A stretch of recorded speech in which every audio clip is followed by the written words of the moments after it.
कार्यक्रमांच्या घाईमध्ये इतक्या सुंदर निर्या येणं किंवा साडीचा उजव्या हाताखालचा जो भाग आहे तो लूज न होणं किंवा एकदम पुतळ्यासारखी साडी नेसायला येणं हे कुणाला आवडत नाही, तर सर्वांनाच आवडतं। एवढ्या घाईमध्ये सुद्धा फक्त एक पिन वापरून आपण सुंदर अशी 5 मिनिटांमध्ये साडी कशी नेसायची तर चला पाहूयात। नमस्कार, पुन्हा एकदा स्वाती स्टाईलमध्ये मनापासून स्वागत। आजच्या व्हिडिओमध्ये आपण बघणार आहोत एक पिन वापरून 5 मिनिटांमध्ये कार्यक्रमाची साडी इतकी सुंदर कशी नेसता येईल। तर यासाठी बघा मी साडी घेतलेली आहे आणि पेटीकोट सुद्धा घातलेला आहे। आता सुरुवातीला साडी नेसताना आपल्याला कोणत्याही मटेरियलच्या साड्या असू दे, सिल्क असू दे, शिफॉन, जॉर्जेट, शायनिंग कोणत्या पण पद्धतीच्या जरी साड्या असतील तर त्या साडीची सुरुवातीला आपल्याला अशी गाठ बांधायची आहे। ही गाठ बांधणं खूप महत्त्वाचं आहे, कारण आपली साडी उजव्या पायावरून खाली येऊ नये किंवा निऱ्यांच्या खाली जो साडीचा आतमधला भाग दिसतो हे होऊ नये। आपल्याला यासाठी ही गाठ बांधून मगच आपल्याला साडी खोचायची आहे। आता गाठ बांधल्यामुळे साडी तुमची खूप सिक्युअर राहील आणि तुम्हाला कुठेही पिनाचा वापर करण्याची गरज पडणार नाही। समोरून प्लेन अशी साडी खोचून घेतल्यानंतर आपण पाठीमागून सुद्धा अशी साडी खोचून घ्यायची। आता साडीचा एक राऊंड झाल्यानंतर ही जी साडी समोरून उरते तर तिथे आपण पदराच्या साईडला जायचं आहे। आता नवीन मैत्रिणी ज्या साडी नेसायला शिकतायत त्यांच्यासाठी सुद्धा हा व्हिडिओ हेल्पफुल होणार आहे। तर हा आहे बघा या साडीचा पदर। आता साडी खूप शायनिंग आहे, वर्क आहे, थोडंसं डिझाईन आहे, त्यामुळे अशा पद्धतीच्या ज्या साड्या असतात ते कार्यक्रमामध्ये शक्यतो नेसल्या जातात आणि या साड्या नेसताना जी तारांबळ होते आपली किंवा जी कसरत करावी लागते तर ती होऊ नये यासाठीच हा आजचा व्हिडिओ बनवलेला आहे।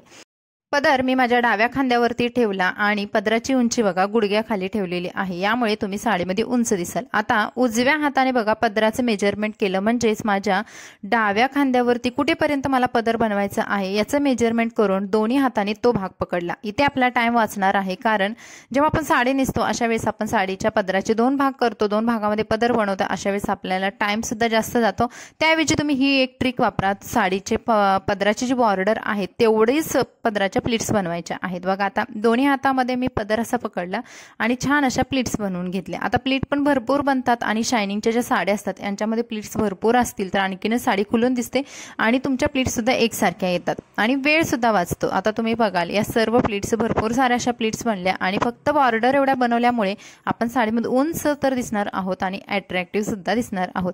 त्यानंतर अशी एक पिन वापरायची आहे। आता बघा पिन पदराला लावताना जेव्हा शायनिंगच्या किंवा जाड भरजरीत अशा साड्या असतात अशा वेळेस तुम्ही पिन मोठी वापरा आणि त्या पिनेला एखादा पेपरचा तुकडा आतमध्ये घाला किंवा त्या पिनला होल तरी नसावं, पूर्ण प्लेन पिन असेल तरी सुद्धा तुमची साडी पिनामध्ये अडकून फाटत नाहीये।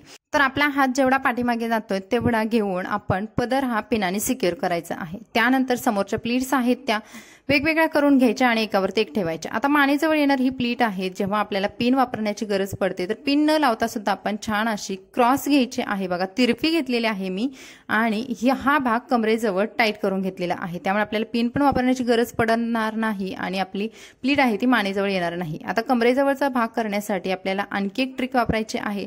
उजव्या हाताने साडी आपल्याला कमरेजवळची रोल करून घ्यायची आहे आणि डाव्या हाताचा एक होल बनवून घ्यायचा आणि त्याच्यामध्ये ही साडी फसवून घ्यायची आहे। बघा आता मी तुम्हाला दाखवले व्हिडिओमध्ये, या पद्धतीमुळे काय होईल की आपल्याला पिन वापरण्याची गरज तर पडणार नाही आणि दुसरी गोष्ट म्हणजे आपल्याला नॅचरली ज्या डाव्या पायावरती ज्या निऱ्या पडतात किंवा प्लीट्स पडतात तर त्या अगदी नॅचरली पडणार आहेत, आपल्याला जास्त मेहनत करण्याची गरज पण पडणार नाही।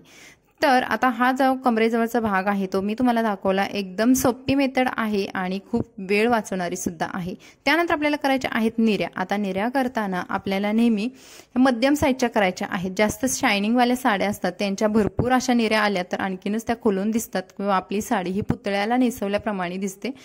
त्यानंतर या निर्याची जी सर्वात वरची प्लीट आहे जी आपला उजव्या बाजूला किंवा उजव्या पायाला कव्हर करते तर ती प्लीट आहे ती आपल्याला मोठी बनवून घ्यायची आहे। आणि आता तुम्ही निर्या बघाल किती सुंदर आलेल्या आहेत। आपल्याला जास्त मेहनत न घेता अगदी 1 ते 1.5 मिनिटांमध्ये आपल्या सर्व निर्या व्यवस्थित होऊन जातात आणि ह्या सर्व निर्या आपल्याला पुन्हा एका पॉइंटला खोचून घ्यायच्या आहेत। आता तुम्ही बघाल उजव्या बाजूला आपला साडीचा कुठेही भाग फुगीर झालेला नाही किंवा एक्स्ट्रा सुद्धा झालेला नाही। आता या सर्व निर्या सेपरेट आहेत का याची खात्री करून घ्यायची, म्हणजे प्रत्येक निरी जर सेपरेट दिसेल तर समोरचा लुक सुंदर येईल। त्यानंतर या ज्या प्लीट्स आहेत त्या खाली ज्या आपल्या येतात बॉर्डरच्या प्लीट्स आहेत तर त्या सुद्धा आपल्याला हाताने छान अशा प्रेस करून घ्यायच्या, म्हणजेच आपली साडी सुद्धा आहे तशीच राहील। आणि आता तुम्ही बघाल ही झालेली आहे आपली फायनल साडी नेसून आणि निर्याचा भाग सुद्धा किती सुंदर आलेला आहे। किती सुंदर दिसतायत निर्या, अगदी दुकानामध्ये स्टॅच्यूला लावलेल्या साडीसारख्या। पिन न लावता सुद्धा आपले साडी मानेजवळ आलेली नाही, कारण आपण पदरच त्या हिशोबाने व्यवस्थित घेतलेला आहे। आणि समोरच्या पदराच्या प्लीट सुद्धा तुम्ही बघाल आपल्या ब्लाउजवरती ज्या येतात त्या। आणि जेव्हा तुमच्याकडे शायनिंगची अशी साडी असेल तर तुम्ही बॅक हुकचे ब्लाउज नक्की ट्राय करा, खूप सुंदर दिसतात ते। आणि त्यामुळे तुम्ही वन पिन केलं तरी सुद्धा ब्लाउजचा जो भाग आहे तो ट्रान्सपरंट वगैरे काही दिसत नाहीये। तर त्यानंतर तुम्ही बघाल की हा जो उजव्या डाव्या पायावरचा जो भाग आहे साडीचा किती फिटिंगमध्ये झालेला आहे। अगदी 5 मिनिटांमध्ये तुम्ही फक्त एक पिन वापरून अशा साड्या नेसू शकता। तर मैत्रिणींनो, अशा पद्धतीचे व्हिडिओ बघण्यासाठी आपल्या चॅनलला नक्की सबस्क्राईब करा। हा व्हिडिओ आवडला तर प्लीज लाईक करा। साडी एकदम पुढून आणि पाठीमागून सुद्धा एकदम फिटिंगमध्ये बसलेली आहे। आपला साडीमध्ये जो आपला प्रॉपर बॉडीचा शेप सुद्धा सुंदर दिसतो। तर मैत्रिणींनो, तुम्हाला हा व्हिडिओ कसा वाटला कमेंट्समध्ये नक्की सांगा। भेटून नवीन व्हिडिओमध्ये, बाय बाय।